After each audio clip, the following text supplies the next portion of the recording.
Order yourself a copy today of my new book, Christmas Past, The Fascinating Stories Behind Our Favorite Holidays Traditions. Available in hardcover and ebook from Lions Press, and as an audiobook from Recorded Books narrated by yours truly. Available at all your favorite online booksellers, and remember, it makes a great gift.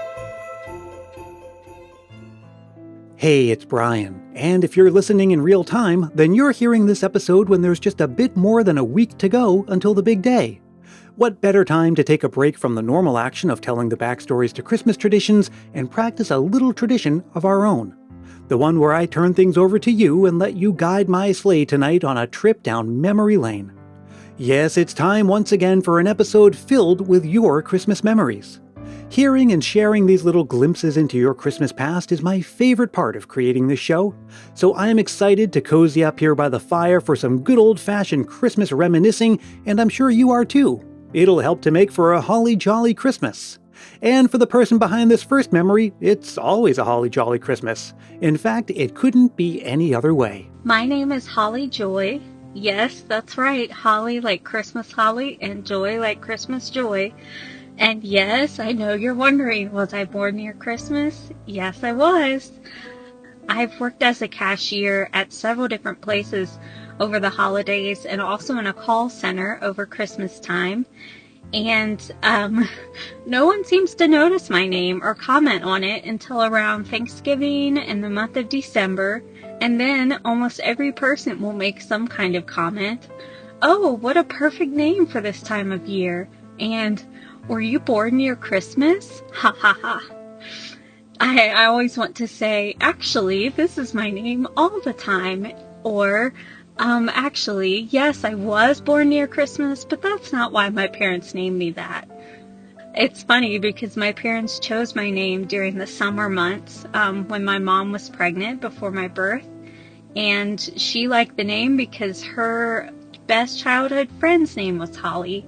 And my dad wanted to name me Joy, so they compromised and settled on Holly Joy. Of course, many of our holliest and jolliest memories of Christmas past involve some special gift received during those magical childhood years. Now, everybody knows that Santa leaves gifts under the tree on Christmas Eve, but did you know he's under no obligation to specify which tree he'll leave them under? Or in the case of gifts too large for the tree, which living room? Michelle in Virginia tells us more. My Christmas memory harkens back to my childhood, growing up in the small town of Montoursville in north-central Pennsylvania. Like many other girls and boys, I really wanted a bicycle for Christmas. At about 8 or 9 years old, I was confident that my behavior that year would put me on Santa's nice list. The big day finally arrived. Christmas morning, I ran downstairs with my 2 older sisters to see what was under the tree. There were plenty of gifts for all of us, but I did not see a bike. Well, our house was not that large. Maybe Santa left it out on the front porch. I expectantly opened the door and peered out, but there was no bike there either. As the morning went on and we finished opening our presents, I was resigned to the fact that I was not getting the bicycle. The afternoon approached. It was time to hop into the car for the drive to my grandparents' house out of town. Yes, there were gifts for the entire family, but what surprised me the most was the gift just inside the door. Standing right in front of me was a 24-inch metallic turquoise Girls Columbia bicycle. I couldn't believe it. Now the question is, why was the bike at Grammy's house? Did she and my grandfather purchase it for me? Did my parents buy it but take it to Grammy's so that I would not discover it at our house before Christmas? Or perhaps, in his haste to deliver everyone's presents on time, Santa accidentally forgot to leave the bike at my house. Well, let's take this a step further. Did you also know that Santa doesn't even need to leave gifts under a tree or in a living room or even in a house at all? Christmas gifts and Christmas magic can appear anytime, any place. Just ask Catherine in Indiana. The year was 1990, and I was 4 years old that Christmas. One of my aunts, her husband, and 2 kids, my senior, lived just 2 doors to our right. On the street directly behind our home, my great-grandma lived, and 2 doors from her, my other aunt and her new husband lived. Just down that same street, my grandparents lived. I loved being so close to my family. It was customary while my great-grandma was alive that we would all descend on her home for breakfast fit for royalty. It happened in between our walk from the backyard to great-grandma's house. And as we walked, Mommy, Daddy, and I, all bundled up for our short walk in the snow, something caught my eye. It was a package tucked in the crook of a leaf-bearing tree. Daddy had to grab it for me as I was just simply too short to get it myself. And I couldn't really read at this point, but I could recognize my own name. This package said in clear, perfect handwriting, Catherine. I was a bit confused considering I had already seen what Santa had left me, but this gift said my name, so it obviously was for me. As we continued our walk, another sparkling present was spotted, and then another, and yet another. My daddy told me that Santa had made his rounds the night before, and he must have made a sharp turn, and some of my gifts had spilled out and got stuck in the trees. I found out many years later that my family had banded together to make that Christmas morning extra special to me. This Christmas morning was one I would never forget. So many of my Christmas memories exist only in my mind or through the stories that my loved ones tell, or captured in photos throughout the years. Another great way to capture Christmas memories is to journal your experiences throughout the Christmas season. Not only does it create a record that you can return to later, but it's also a wonderful way to process your thoughts and feelings. But you don't have to take my word for it. Here's Ashley Ann in Ontario. For the last 7 years, I have journaled throughout Christmas. I can't journal all year long, it's just not for me, but I journal anything that has to do with Christmas and Hanukkah and winter solstice, and I keep all my lists there in this journal. I document any big events that we're going to be attending throughout the season, and I hope that one day my kids will read them and just really appreciate all the time and effort and my sentiments about our holiday seasons. You know, sometimes a simple merry mix-up is the basis of a lasting Christmas memory, like this one from Molly in Idaho. Hi, I'm Molly, and I'm in Boise, Idaho. I was thinking about one of my favorite Christmas memories, and that is when I was about 15 or so. My brother had been wrapping presents and put them under the tree. And on Christmas morning, we were opening up some presents, and my dad opened what we all assumed would be a nice sweater. But it had Eeyore right on the chest in the very center, and he just kind of looked at it and went, "Oh, interesting." My brother had accidentally labeled my sister's present with my dad's name and my dad's present with my sister's name, and I still laugh about it to this day. Speaking of laughing, Christmas gatherings should be full of that. And that's certainly true with Katie in Massachusetts, though for a very different and very special reason. Christmas is a complicated time of year for my family, especially on my mother's side, because my grandfather died on Christmas Eve, 1983, 17 years before I was born. So to help with the holiday melancholy, my mother's younger sister, my auntie, vowed that she would share the funniest thing she could find to make us smile on Christmas Eve. And what did she settle on but a clip from Eddie Murphy's stand-up special, Delirious, in which he tells the tale of Aunt Bunny. Before Mulan, or Shrek, or Coming to America, this was how I became acquainted with Eddie Murphy, the master comedian. Sitting on Grammy's carpet, laughing until it hurts with my parents, my siblings, and my aunt. And even in the past few years, when COVID has kept us from making in-person visits, we find a way to share that laughter with our aunt, and we all feel a little bit better, knowing that we're sharing a moment of joy that transcends generations. Merry Christmas and Happy Holidays.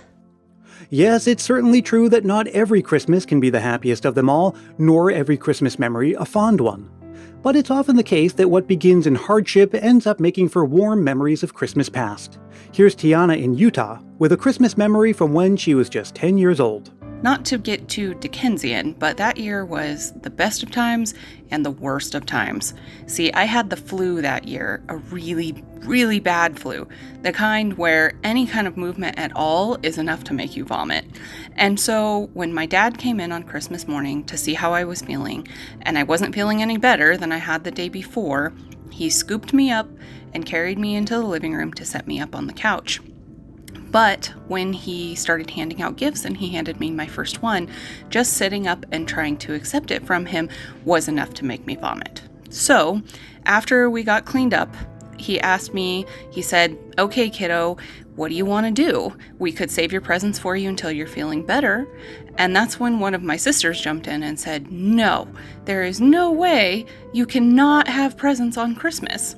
But see, my sisters were all much younger than me. They would have been about 7, 6, and 4 years old that year.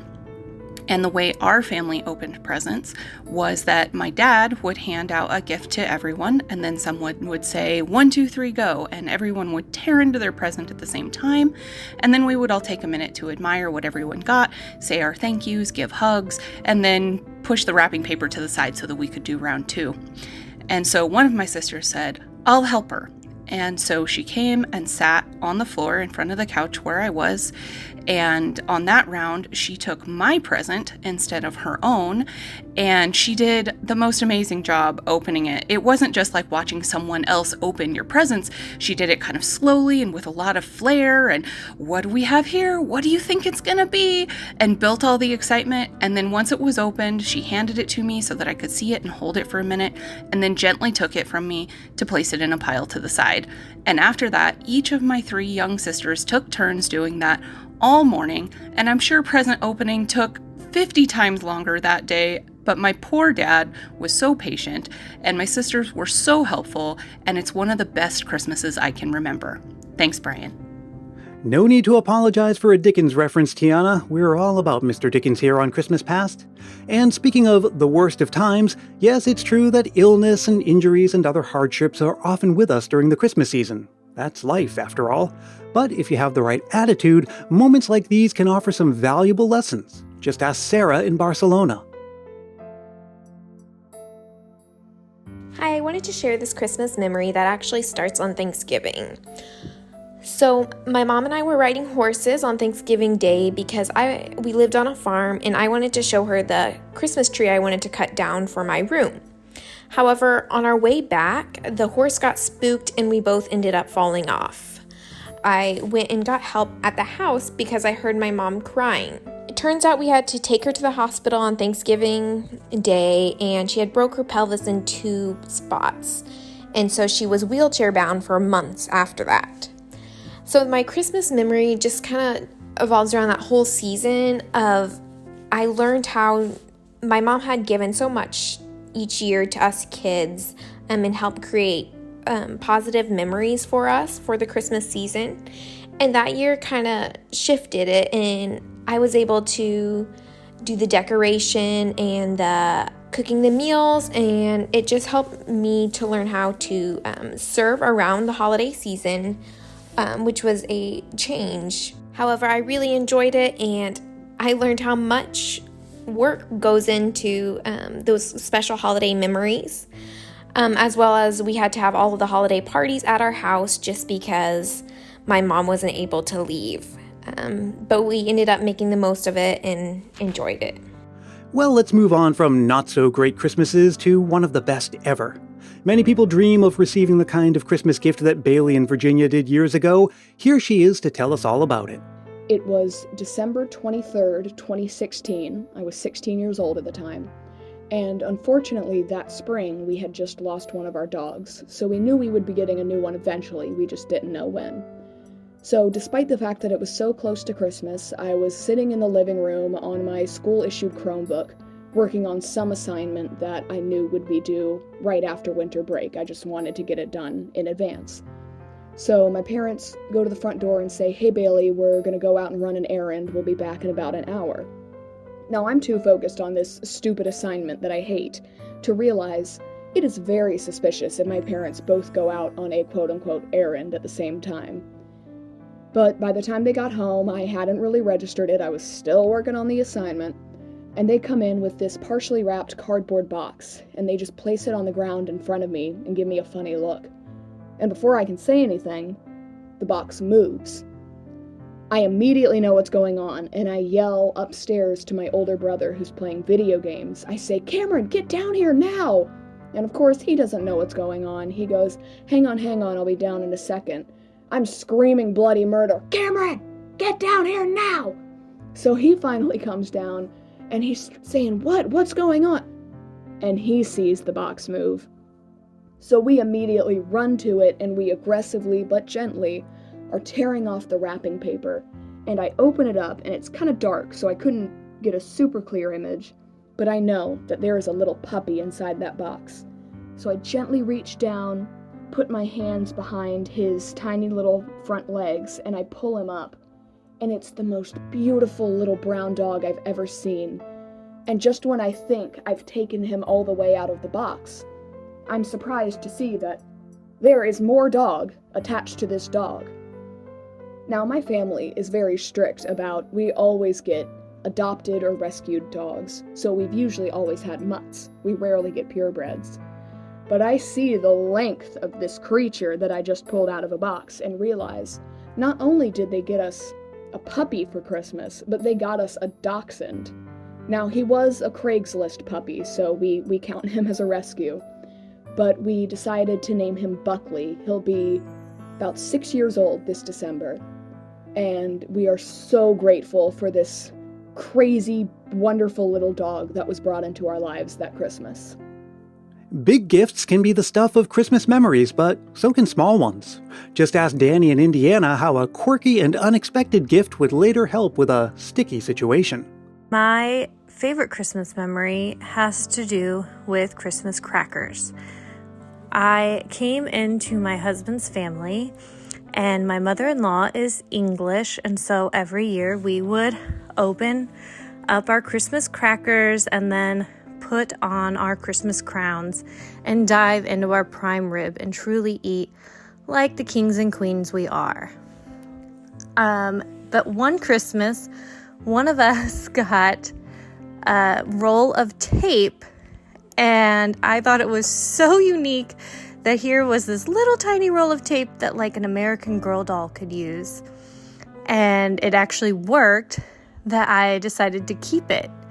And then the very next Christmas, we could not find our Scotch tape anywhere to start wrapping Christmas presents. And we actually started wrapping our Christmas presents with the little tiny roll of tape that had come out of our Christmas cracker from the year before. I once got a small set of screwdrivers in a Christmas cracker and ended up using them often for Dash's toys where the battery compartment screwed shut. That's actually a fairly recent memory for me from the last couple of Christmases. Claudia in Denmark has me beat with something even more recent. This Christmas past story is not very long in the past. It's from last week. I am a member of the local choir here in my small town, and we had our second and final Christmas concert last week. And one of the best experiences of that was singing with a brass band. And in that concert, they performed a medley from the music of Frozen. And my daughter was watching, and she is a teenager, so she knows the film and the music. And watching her and another girl sitting behind her singing all of the lyrics to the song, even though it was being played as instrumentals, was a really nice experience. And then also having the experience of singing treasured Danish Christmas songs to a Danish audience and sharing that kind of cross-cultural experience was just a really nice thing. And one thing I really appreciate about living in another culture is having more than one viewpoint of what Christmas is. Thank you, and Merry Christmas to everyone. Goodbye. Well, we've got time for just one more, and it comes to us all the way from jolly old England, from B. I felt it was only fair to let you know of a more recent Christmas tradition and memory that we've introduced in my family. Every year we go to London, we stay away for a night or two in central London, near Big Ben or Westminster. But the last few years, what we've done every single year on the journey to and back from London, in addition to all our other Christmas traditions, we now listen to Christmas Past too, because you've become one of our traditions, and now you've become one of our memories too. Keep up the great work, Brian. Take care. Aw, thanks, Bea. That's great to hear. Creating and sharing this show has become a tradition for me, and I'm grateful that we're here celebrating again just as we have done for 7 seasons running. The 7th season, sadly, is starting to wind down. But you haven't seen the last of me yet. Stay with me for one more full week of backstories. Join us Monday, Wednesday, and Friday for Food Week, where each episode tells the story behind one of your favorite festive indulgences. And then, of course, join us one last time on Christmas Day for our 7th annual Christmas in Review. Christmas Past is produced in wonderful Willow Glen, California by yours truly, Brian Earl. Thank you to Holly in Virginia, Michelle in Virginia, Catherine in Indiana, Ashley Ann in Ontario, Molly in Idaho, Katie in Massachusetts, Tiana in Utah, Sarah in Barcelona, Bailey in Virginia, Danny in Indiana, Claudia in Denmark, and Bea in England. Stay connected with me on Facebook, Twitter, and Instagram, and please do join our private Christmas Past Facebook group if you haven't yet. You can drop me a line anytime at christmaspastpodcast@gmail.com, and if you're really feeling the Christmas spirit, why not help more people discover the show? It's as simple as telling a friend about it or leaving a review on Apple Podcasts. If you do leave a review, I'll send you a Christmas Past sticker and a handwritten Christmas card as my way of saying thanks. Reach out for details. And until we meet again, may your days be merry and bright.